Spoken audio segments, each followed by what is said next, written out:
Hi everyone, welcome back. We've got a brand new story to share with you, so let's begin. My name is Michael. When your wife tells you she's going on an all-girls club trip even after you've clearly said you're not comfortable with it and drops your son at her mother's house, ignores all your calls, and then posts Instagram stories of herself dancing in clubs with strangers, that's not just disrespect. That's her showing you that the marriage and family you've been trying so hard to protect are no longer part of the life she wants.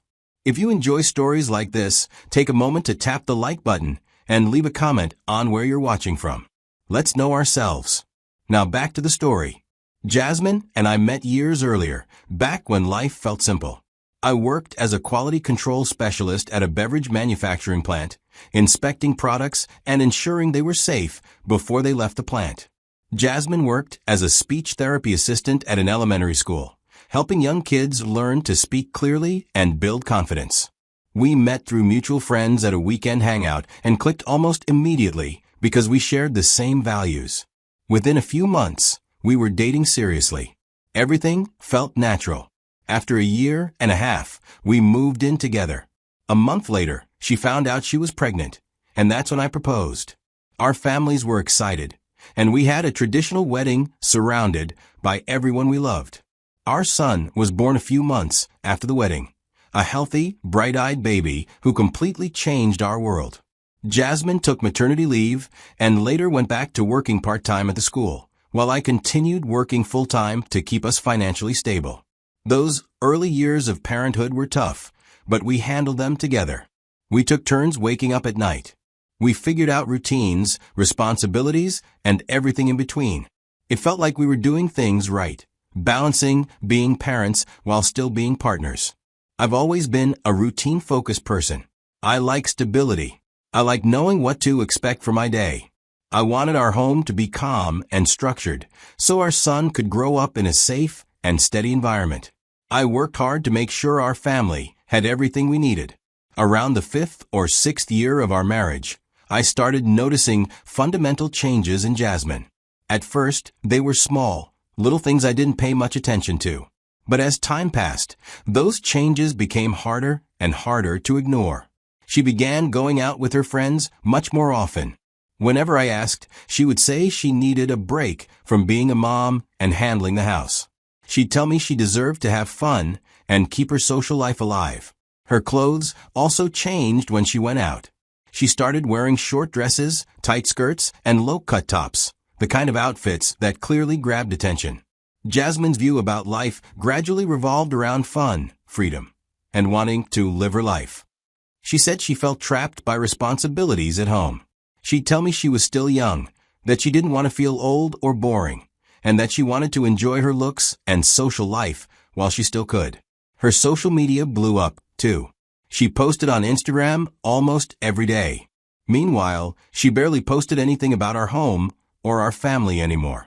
Whenever I tried to talk to her about how all this made me feel, she pulled away from me even more.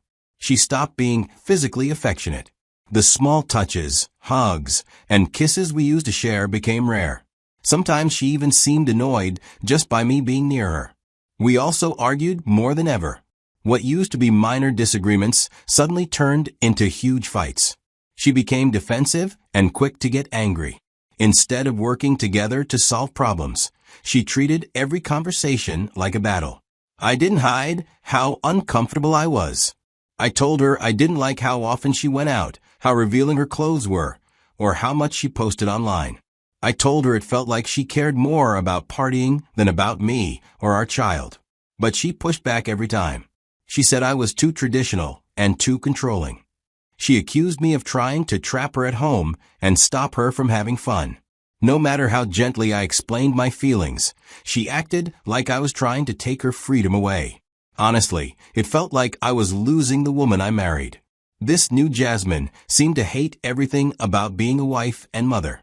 I slowly realized how much her single friends were influencing her. Most of them weren't married, didn't have kids, and spent their time clubbing and partying. They flooded social media with attention-seeking posts. Jasmine kept comparing herself to them. She complained that they were out having fun while she was stuck at home. She said she didn't want to be seen as a boring married woman. She wanted to act like a single person even though she was married with a child. Every conversation turned into a power struggle. When I shared my worries, she heard rules. When she demanded freedom, I felt ignored and pushed aside. We couldn't agree on anything because, deep down, we wanted completely different lives. One evening, I came home completely worn out after a long day at work. I dropped onto the couch, trying to relax and let my mind settle. My son was on the floor playing with his toys, and Jasmine was sitting nearby, scrolling through Instagram on her phone. Out of nowhere, she mentioned that she wanted to go on a weekend girls' trip. She said a group of her friends was planning to go to Miami for 3 days. They would leave on Friday and come back Sunday night. Before she even finished explaining, I said no. It came out instantly, without me even thinking. She looked at my face, surprised by how quickly I answered. She asked why I was saying no. I told her my reasons clearly. Trips like that usually involve much drinking. Clubs are full of strangers, especially men looking for attention. It's the kind of environment where people make bad choices. Married women are often pushed by their single friends to do things they wouldn't otherwise do. A weekend in Miami with unmarried friends wasn't a safe or responsible place to be. I told her I didn't trust the environment, not her. I said our marriage and our son should matter more than partying for 3 days. Jasmine exploded right away. She shouted that she wasn't my property and deserved freedom and independence. In her words, other married women go on trips without their husbands forbidding them. I tried to explain that this wasn't about controlling her. It was about what's appropriate when you're married and have a child. Being a parent means you can't always act the same way you did when you were single. Choosing a wild party trip over family responsibilities felt wrong to me. But she didn't want to hear any of that. She kept arguing that she had every right to go and that I couldn't stop her. She said my discomfort was my own problem and had nothing to do with her. The argument ended with her saying, in a stubborn voice, "I'm going whether you like it or not." I told her clearly, "If you go on this trip after I've told you how I feel, there will be serious consequences for our marriage." She waved it off like it meant nothing. She said I was being insecure. The week before the trip was tense and uncomfortable. I held my position firmly. She shouldn't go. And she held hers just as firmly. She would go no matter what. Neither of us backed down. Friday evening finally came. I got home from work around 6 o'clock, not knowing what to expect. The house was utterly silent. My son wasn't there. Jasmine wasn't there. Right away, something felt wrong. I grabbed my phone and called Jasmine. Her phone went straight to voicemail. I called again, same thing. I texted her to ask where she was. No answer. Worried, I called her mother. She picked up and told me that Jasmine had dropped my boy off at her place earlier that afternoon. She said Jasmine was going on a trip with her friends and had asked her to take care of my son for the weekend. That's when the truth hit me hard.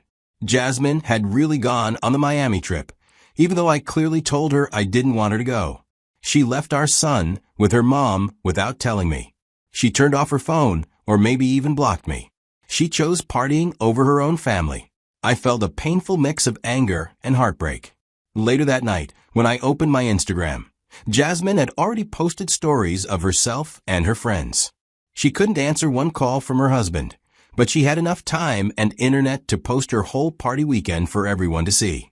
The disrespect hit harder than anything else. She didn't care how her actions made me feel. She didn't care about our marriage at all. I unfollowed her right away.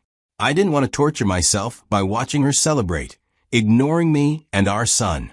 The love I had for her faded in that moment. I realized I was married to someone who didn't share my values, didn't respect me, and didn't put our family first. To her, attention on social media meant more than her own child. Right then, I made a decision. Our marriage was over. I wasn't going to live like this. I wasn't going to raise my son in a home where disrespect was normal. I wasn't staying with someone who could walk away from her family so easily. The next morning, I went online, found a divorce attorney, and booked an appointment for Monday. I spent the rest of the weekend with my son after picking him up from my mother-in-law's house. She felt bad about everything and told me she tried to convince Jasmine not to go, but Jasmine didn't listen. When Monday came, I met with the attorney. I explained that I wanted a divorce. I hired him that same day and told him to start the divorce process immediately. I told him I wanted primary custody and wanted everything handled quickly. Jasmine came home on Sunday night. She walked in with a defensive attitude, clearly ready to argue and explain herself. But I didn't give her that chance. I didn't even say a word.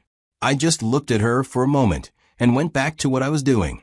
My silence hurt her more than any shouting ever could. Over the next few days, she kept trying to start arguments with me. She would make rude comments, criticize small things I did, and accuse me of things to provoke a reaction from me. She clearly wanted an emotional fight, but I stayed calm every time. I answered only when I had to, and even then I kept my replies short. I didn't raise my voice or get drawn into long conversations. I just kept my distance. When that didn't work, she switched to emotional tricks. She cried, saying I was being cold and heartless because she put herself first.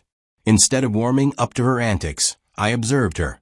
I watched every tactic she used, every sudden mood change, every insult and accusation. Quietly, I began to document everything. I recorded our conversations. I kept screenshots of her messages. I wrote down what she said and how she acted. At that point, I already knew the marriage was over. I wasn't trying to save it anymore.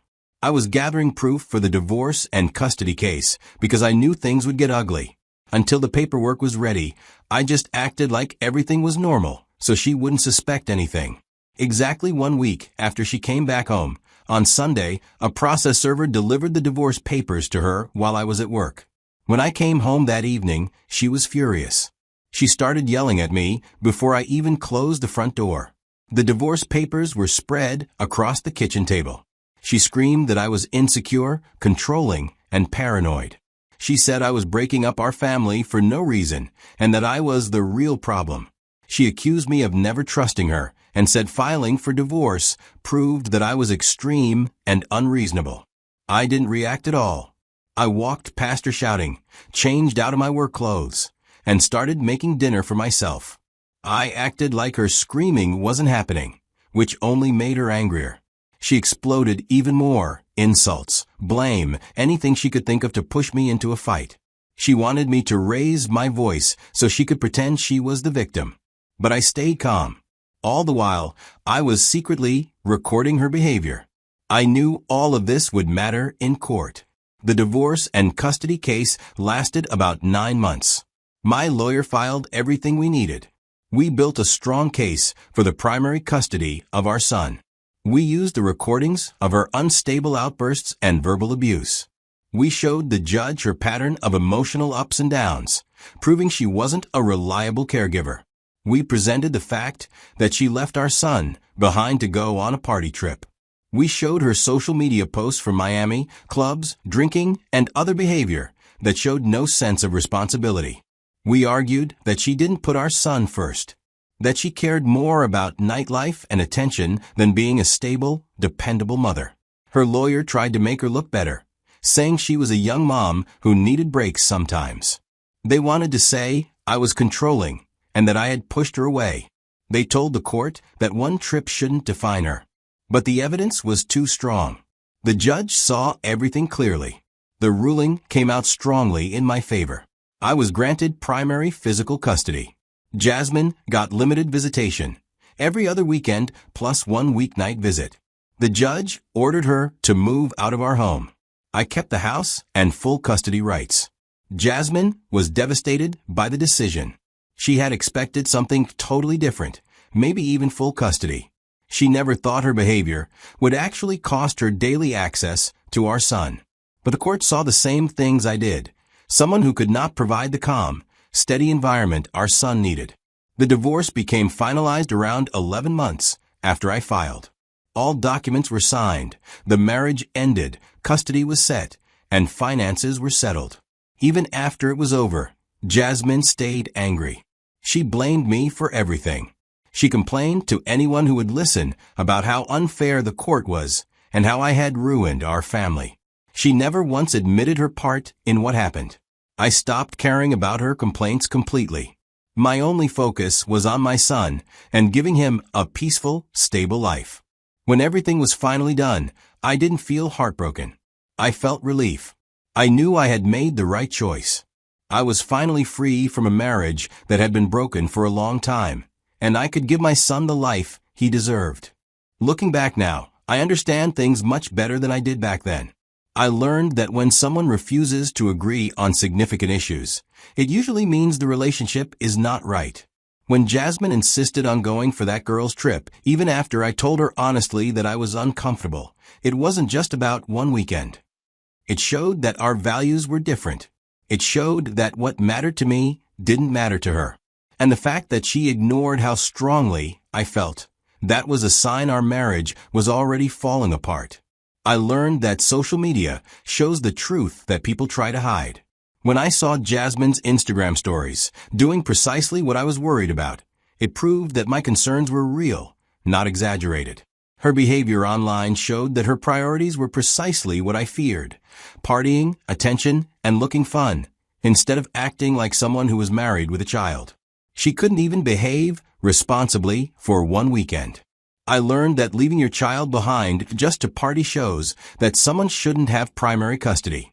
Jasmine left our son with her mother without even telling me, so that she could go clubbing and post pictures online. That gave me all the proof I needed for the custody case.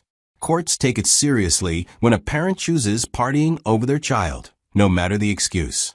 I learned that staying calm is sometimes more powerful than arguing. By not reacting emotionally and just quietly keeping evidence, I showed the court exactly what was happening. And the more I stayed calm, the angrier and unstable Jasmine became, which only made her behavior look worse in front of everyone.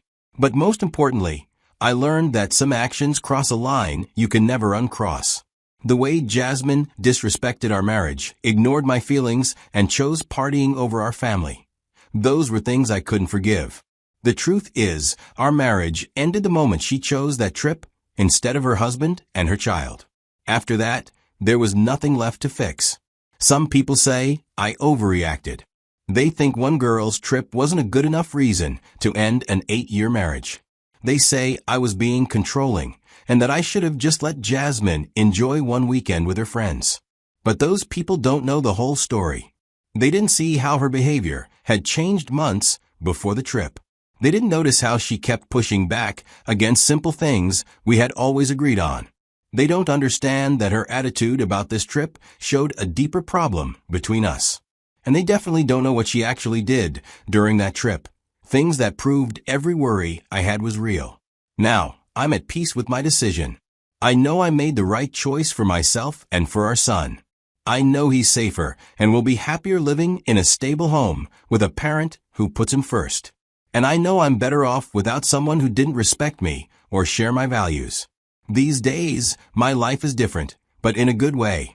I live in our house with our son. We have routines that make our days calm and straightforward. But every other weekend, our son visits Jasmine. And sometimes he comes back telling me things that worry me. He talks about her friends hanging out late at night. He mentions uncles who are obviously just guys she's dating. He says she lets him stay up way past his usual bedtime. All of this tells me that her priorities haven't changed. She's still living the same way she did before losing custody. I write these things down every time he tells me. Not because I want to take away her visitation completely, but because I need proof if things ever get bad enough that the court has to step in. For now, she can handle the small amount of time she has with him, but she still doesn't give him the stable environment he needs. As for me, I haven't dated anyone seriously. I've been to maybe 3 or 4 casual dinners in the past year, but nothing essential or that turned into a relationship. My son is my main priority.